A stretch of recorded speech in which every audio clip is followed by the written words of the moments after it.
Hello dear students, आज की इस वीडियो में मैं आपको एलसीएम और एचसीएफ तथा दो संख्याओं के गुणनफल और एचसीएफ और एलसीएम में क्या संबंध होता है, इससे रिलेटेड जो चैप्टर है आपका मैथ्स का चैप्टर नंबर 1.1 उसके क्वेश्चन में आपको सॉल्व करवाने वाला हूँ। देखो, एलसीएम और एचसीएफ निकालना और एलसीएम और एचसीएफ तथा दो संख्याओं के गुणनफल में क्या संबंध होता है, इस पे रिलेटेड आपको इसमें 7 क्वेश्चन में सॉल्व करवाने वाला हूँ और वो मैथ्स के होंगे। ठीक है ना। तो बिना देरी किए अपनी वीडियो की शुरुआत करते हैं। सबसे पहले जानना है आपको कि पहला क्वेश्चन क्या है। पहला क्वेश्चन है आपके लिए 12 और 18 का एचसीएफ ज्ञात कीजिए। देखो, सबसे पहले आप छोटी संख्याओं के एचसीएफ ज्ञात करना सीखोगे तो बड़ी संख्याओं के भी आपको आ जाएंगे। ध्यान देना, इसमें एचसीएफ निकालने के लिए करना क्या होता है। जैसे 12 की गुणनखंड करोगे, कैसे करोगे 12 की गुणनखंड? जैसे 12 में इसका भाग जाएगा 2 का 6 बार, फिर 2 का 3 बार और फिर 3 का 1 बार। देखो, यही तो लिखा हुआ ना। देखो, 2 का भाग 2 बार लगाया, फिर 3 का लगाया 1 बार। ऐसे ही 18 के गुणनखंड करेंगे। 18 के देखो कितना है, पहला 18 में 2 का भाग लगाओगे 9 बार, फिर 3 का जाएगा 3 बार, फिर 3 का जाएगा 1 बार। तो 2 1 बार है, 3 बार 3 है 2 बार, ये इसकी गुणनखंड यहाँ लिखे। ये अभाज्य गुणनखंड कहलाते हैं और ये अभाज्य गुणनखंड के रूप में लिखा जाता है, तो ऐसे लिखते हैं। ठीक है ना। अब इनका एचसीएफ निकालते हैं, तो एचसीएफ के लिए क्या देखते हैं? कॉमन देखते हैं। दो संख्या हो चाहे तीन हो, देखो इसमें 2 है, दोनों में आ रहा है, और ये 3 दोनों में आ रहा है, यही आ रहे हैं दोनों के अंदर। तो नीचे लिख दिया एचसीएफ बराबर कितना लिख दिया? देखो 2 गुना 3, 2 गुना 3, तो वो 2 को 3 से गुना करोगे तो कितना आंसर आ गया आपका? 6 आ गया। समझ में आ गया। अगर इसी का अपन को एलसीएम निकालना होता, इसी का अगर अपन को एलसीएम निकालना हो तो कैसे निकालोगे? देखो, इसी क्वेश्चन का एलसीएम निकालने के लिए अधिकतम घात देखनी है। तो वजह से 12 में ध्यान देखना, 12 के अंदर 12 के अंदर गुणनखंड किए तो 2 अधिकतम आया 2 बार, यानी 2 की घात 2 लिख लिया। ठीक है, 3 1 बार है, लेकिन 3 इसमें 2 बार है, तो अधिकतम वाला लिखना है, तो 3 की घात 2 लिख दिया, ये आ जाएगा। इनको सरल करेंगे तो इसका एलसीएम आ जाएगा। ये देखो, इसके सेकंड क्वेश्चन में अपन करते हैं।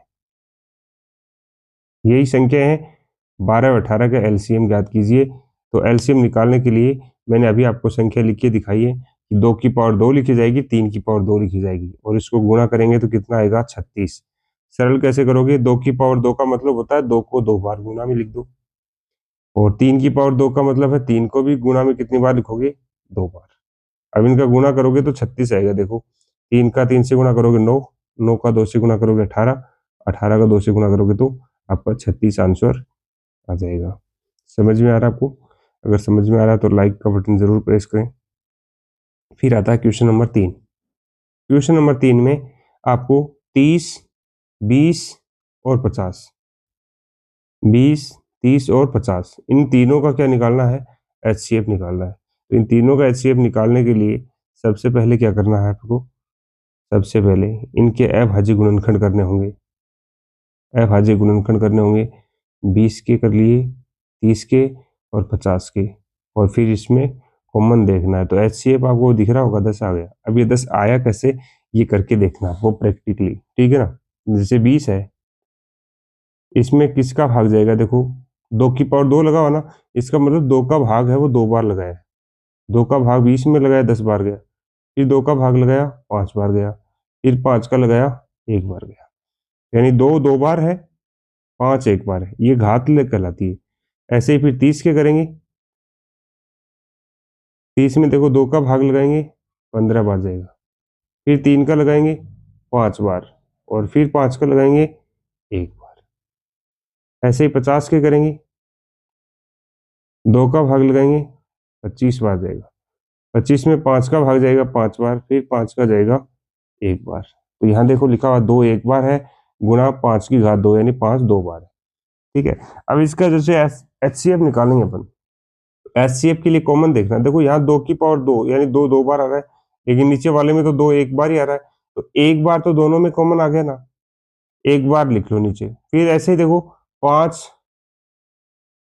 सब में आ रहा है 1 बार, तो गुणा में 5 लिख दिया। तो 2 को 5 से गुणा करोगे HCF कितना आ जाएगा आपका 10 आ जाएगा। कितना आ जाएगा 10 आ जाएगा। फिर है आगे क्वेश्चन नंबर 4। क्वेश्चन नंबर 4 में देखो 8, 12 और 15 का एलसीएम ज्ञात करना है। तो सबसे पहले 8 की गुणनखंड कर लो, 2 का भाग लगाएंगे 4 बार, फिर 2 का लगाएंगे 2 बार, फिर 2 का लगाएंगे 1 बार। फिर 12 के करेंगे, 12 में 2 का भाग 6 बार, फिर 2 का भाग 3 बार, फिर 3 का भाग 1 बार। ऐसे ही 15 के करेंगे, 15 में किसका भाग जाएगा 3 का, कितनी बार 5 बार, फिर 5 का भाग लगाएंगे 1 बार। ठीक है, ये तो हो गई इसकी गुणनखंड, इस रूप में लिख लिए। अब आपको एलसीएम निकालना है, तो एलसीएम के लिए तो अधिकतम घात देखनी है।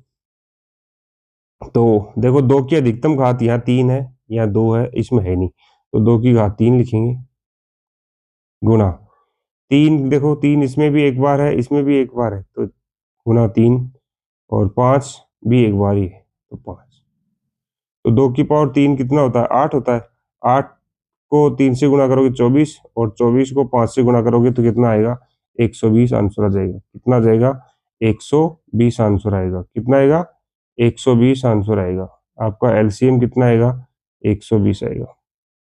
ठीक है, समझ में आया। एलसीएम देखो कितना आएगा 120 आ जाएगा। फिर क्वेश्चन नंबर 5 देखो क्या दे रहेगा। क्वेश्चन नंबर 5, दो संख्याओं का HCF 6 है, एलसीएम 180 है। यदि एक संख्या 30 है तो दूसरी संख्या क्या होगी। तो इसके लिए आपको ये सूत्र लिखना है, संख्या 1 गुणा संख्या 2 बराबर एलसीएम गुणा HCF, या फिर दो संख्याओं का गुणनफल बराबर HCF गुणा एलसीएम, ऐसे लिखते हैं अपन। ठीक है ना। अब इसके अंदर आपको मान पुट करना है। मान पुट कैसे करोगे, दे रखा है संख्या 1 की जगह देखो 30 लिख दिया, गुणा संख्या 2 अपने को ज्ञात करनी है, बराबर का चिन्ह लगा दिया। ठीक है ना, बराबर के चिन्ह की जगह बराबर का चिन्ह लगा दिया, HCF की जगह 6, एलसीएम की जगह 180, ये मान आ गई। अब संख्या 2 का मान निकालना ना, तो क्या करेंगे, इस 30 को यहाँ गुणा में है, इधर भेजेंगे यहाँ पे बराबर में। तो बराबर में कितना देखो 6 गुणा 180 है, तो 30 यहाँ आएगा, भाग में आ जाएगा। यहाँ क्या बचेगा संख्या 2, क्या बचेगा संख्या 2। अब देखो 0 से तो 0 कट गया, और ये 3 से कट गया 1 बार, और ये कट जाएगा 2 बार, 3 का भाग जाएगा। 18 को 2 से गुणा करोगे तो 36 आंसर आ जाएगा। संख्या 2 कितनी आ जाएगी 36 आ जाएगी। नेक्स्ट है क्वेश्चन नंबर 6। क्वेश्चन नंबर 6, इसमें पूछा क्या संख्या 6 की पावर n है, 6 की पावर n है, इसका अंतिम अंक शून्य पे समाप्त हो सकता है, क्या ये इस पे समाप्त हो सकता है। तो देखो संख्या 6 है ना, इसको अपन ऐसे लिख सकते हैं 2 गुणा 3। 0 आने के लिए 2 और 5 होने चाहिए, यानी या तो 2 होना चाहिए या 5 होना चाहिए। कहाँ पे, इकाई का अंक। 5 है ही नहीं, संभव नहीं है, तो इसलिए ये जो संख्या 6 की पावर n है, उसका है ना अंक है, इकाई का अंक, वो 0 पे समाप्त नहीं हो सकता। ठीक है, और फिर क्वेश्चन नंबर 7 है, 135 और 225 का HCF यूक्लिड विभाजन विधि से हल कीजिए। अब देखो यूक्लिड विभाजन विधि है ना, वो कैसे निकालते हैं, इसको आपको समझना होगा कि बड़ी संख्या उसको यहाँ लिखेंगे, छोटी संख्या है उसको बराबर का चिन्ह लगाकर यहाँ लिखेंगे, उसका भाग लगाएंगे।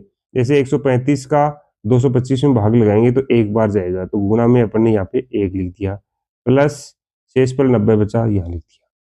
ठीक है ना। फिर वापस वही प्रक्रिया करेंगे, ये 135 है, इसको यहाँ लिख दिया, बराबर शेष पर बचा उसका भाग लगाएंगे। तो 135 में 90 का भाग लगाएंगे तो 1 बार जाएगा, तो गुणा में 1 लिख दिया, प्लस 45 शेष पर बच जाएंगे। देखो कैसे, 135 है, इसमें आप 90 का भाग लगाओगे 1 बार जाएगा, और 90 घटाओगे तो कितने बचेंगे 5, और 13 में से 9 गए तो 4, 45 आ गए ना। तो क्या 90 गुणा 1 प्लस 45, फिर वापस करेंगे 90 में भाग लगाएंगे इसका 45 का, और गुणा किससे करेंगे 2 से, क्योंकि 45 का भाग 90 में 2 बार जाता है, प्लस शेषफल 0। जहां पे शेषफल 0 आ जाता है वहां पर ये जो मान है ना, ये क्या कहलाता है HCF कहलाता है। ठीक है, तो HCF कितना आ गया 45 आ गया। समझ में आया? HCF कितना आ गया? 45। तो इस प्रकार से आप किसी भी सवाल को आसानी से समझ सकते हैं। ठीक है, मिलते हैं नेक्स्ट वीडियो में। धन्यवाद।